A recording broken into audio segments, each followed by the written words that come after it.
Hello and welcome to Desert Storm, your daily dose with everything related to the Asia Cup. As always, we are coming to you live from the city where all the action is, coming to you live from Dubai. And if you thought all the friction between India and Pakistan was over with the two games done and dusted, well then you have another thing coming. We don't know whether India and Pakistan will play another encounter in this Asia Cup. India, of course, have qualified for the final.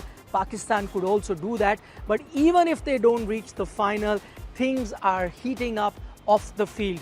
Both camps have registered complaints against each other to the International Cricket Council. International Cricket Council is looking into the matter. There is a possibility that action might be initiated both towards India and Pakistan for making political statements on the cricket field. All those details coming up for you. But the actual friction and the person who's really made things get very ugly is someone who not only heads the PCB, the Pakistan Cricket Board, is also the head of the Asian Cricket Council, and most importantly is the Interior Minister of Pakistan.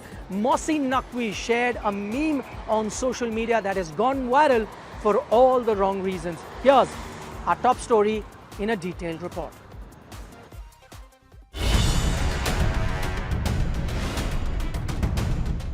Pakistan pacer Haris Rauf went viral when he was seen taunting Indian fans during their Asia Cup 2025 Super Fours game, making 6-0 gestures and mimicking a plane being shot down. Another Pakistani cricketer, Sufyan Mukim, took things further when he posted an Instagram story depicting footballer Cristiano Ronaldo mimicking a plane being brought down with a mocking message. But matters really escalated when Mohsin Naqvi, the PCB and ACC chair, decided to join in on the mocking and share that same Ronaldo video on X. It is worth noting that Ronaldo's celebration first came about in February 2025 and have absolutely nothing to do with the events of Pahalgam or Operation Sindoor. His celebration was linked either to the fact that he had scored a header during the game or was a covert reference to his private jet being left grounded in Manchester. PCB head, who also happens to be not only the head of the Pakistan Cricket Board, he also heads the Asian Cricket Council, under which this entire tournament is being played. So he also holds a neutral position in organizing this entire tournament. And let's not forget, he also is the Interior Minister of Pakistan. Now, for someone holding these important positions, a lot of these statements that come out will be looked at as official statements, not, expression of aggression and things like that, which a player might do. This is coming from a position of authority.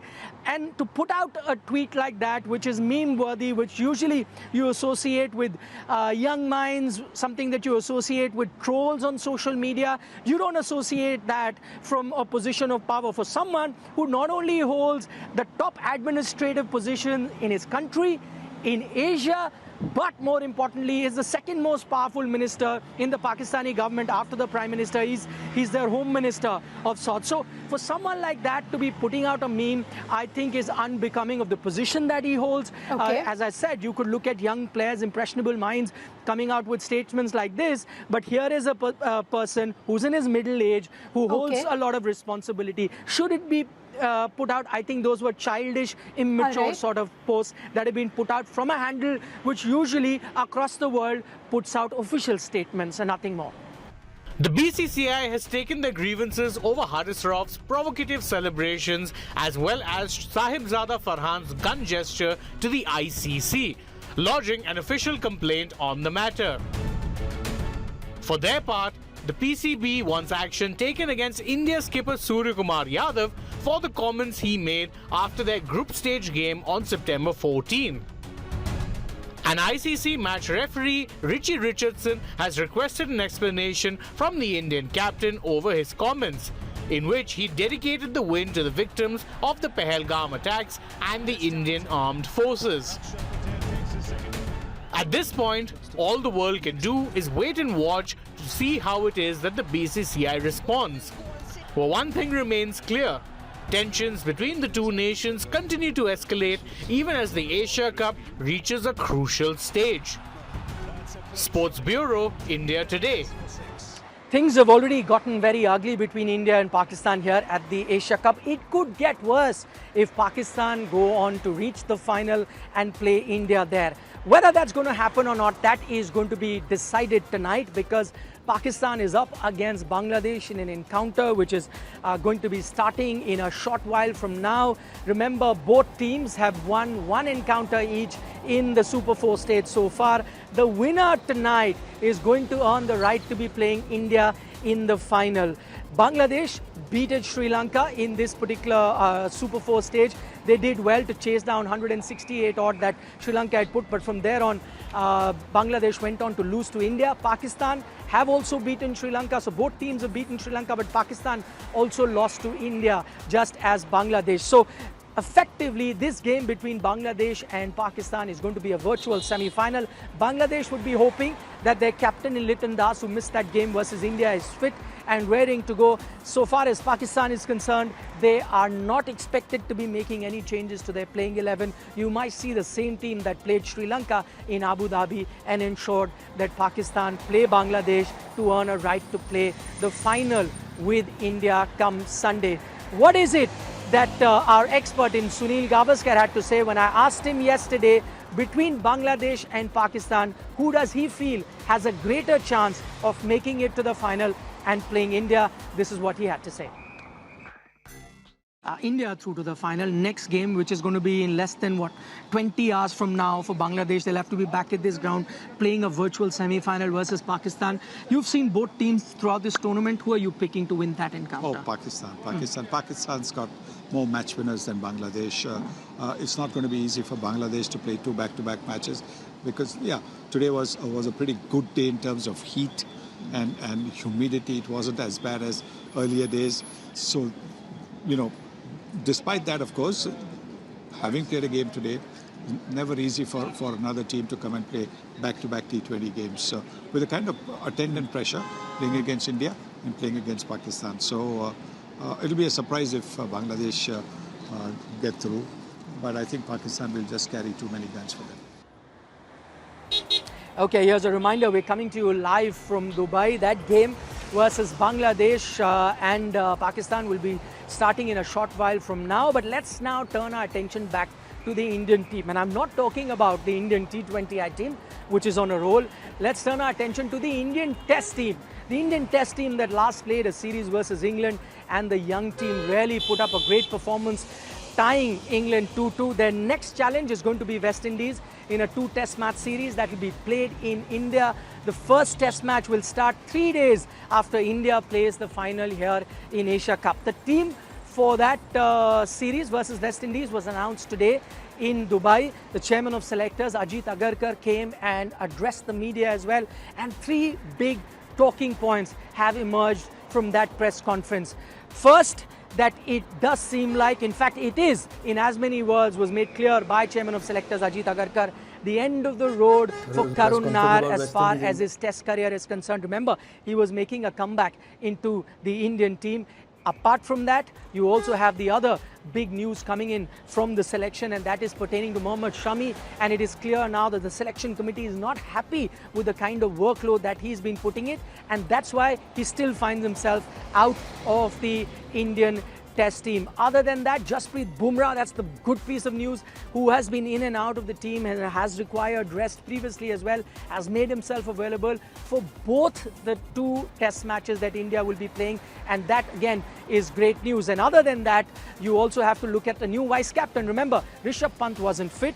Rishabh Pant is not made the squad because he is still recovering from that injury, and in his place Ravindra Jadeja has been made vice captain. So that's the 15-member squad that has been picked. There were a lot of other talking points. We'll address all of that in this detailed report.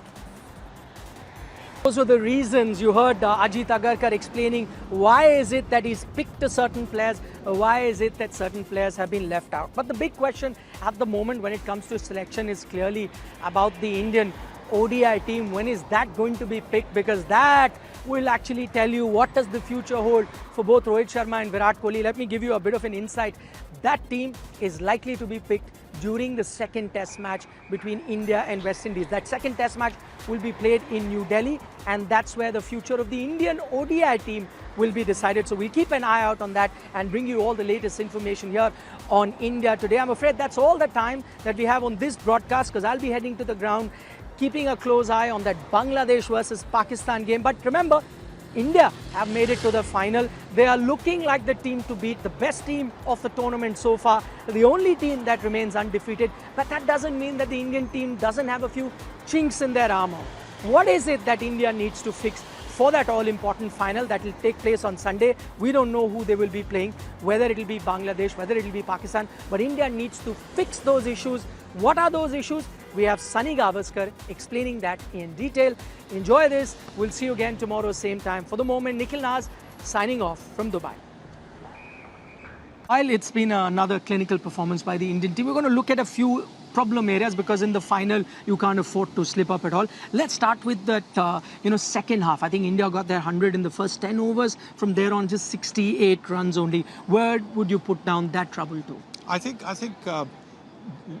sometimes, when you're looking to give batters some practice, you tend to move your batting order just that little bit. But I don't think there should be too much of a change in the batting order, and that can affect the rhythm of the team. Like everything else, like batting, bowling, you need that rhythm. Similarly, batting order also needs a rhythm. Sometimes, occasionally, you can push somebody up to looking at the circumstances. But to push a finisher at number 3 like Dubey is a finisher at maybe 5 or 6. To send him up the order was a little bit difficult, particularly because you yourself as captain had not scored runs in the previous game. It was important for you, the captain, to come in and get a few runs. You came at number 4 and he got out, so looking to play the same shot again. That's a very productive shot for him, no question about it. But when you're not when you're getting out to that, maybe you should not play it till you've really got a feel of the surface. You've been moving around. Then, when you've got maybe 25, 30 runs, then you can come to play that shot. But I think that is probably one area that India might have just faltered a little bit. Luckily, the bowlers saved their skin.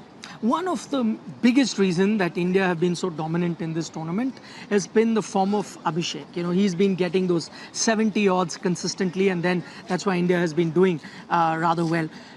On the flip side, do you think that could be a sign that Indian team needs to be worried about, that it's only him, every time he scores you're winning, everyone else not really chipping in? No, I don't think that is the case. Yes, of course, his contribution is enormous.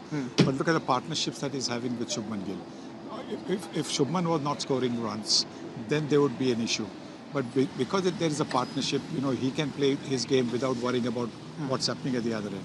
Normally, when things are not going well at the other end, then the batter who's also scoring runs, hitting the ball as well as Abhishek Sharma, he also starts to fret and think what's happening, lots of dot balls happening at the other end. That's not what's happening. So it is a team effort. And yes, I think you would be a little bit concerned about the fact that, Surya Kumar Yadav after that first game hasn't really scored runs. Shivam Dubey hasn't had much. You've had maybe Sanju Samson also. But Tilak Verma has got a few runs. Hardik Pandya batted superbly today. So those are the two big pluses. Tilak Verma in the game against Pakistan and Hardik Pandya's form today. Again, that one area which we never thought Indian team will falter, because they've been so good in the fielding. 2 matches in a row, you've left a lot of catches. I think it could be maybe they're not quite, they may have to field a lot more practice at night, because sometimes the speed at which the ball falls in the night sky is sometimes not easy. Sometimes you tend to close your fingers a little bit earlier. Sometimes you don't close your fingers, you think the ball is coming, and you sometimes miss the ball by about a foot or so. So I think that is something that they'll really have to practice. Never easy. Also to take into account that, because of the breeze that is there, the ball that looks like coming into your hands can move somewhere else. So I think that means that they'll need to put over the next couple of days. Tomorrow is a day off for them. Hopefully they'll be able to come in and put some hard yards as far as catching practice is concerned.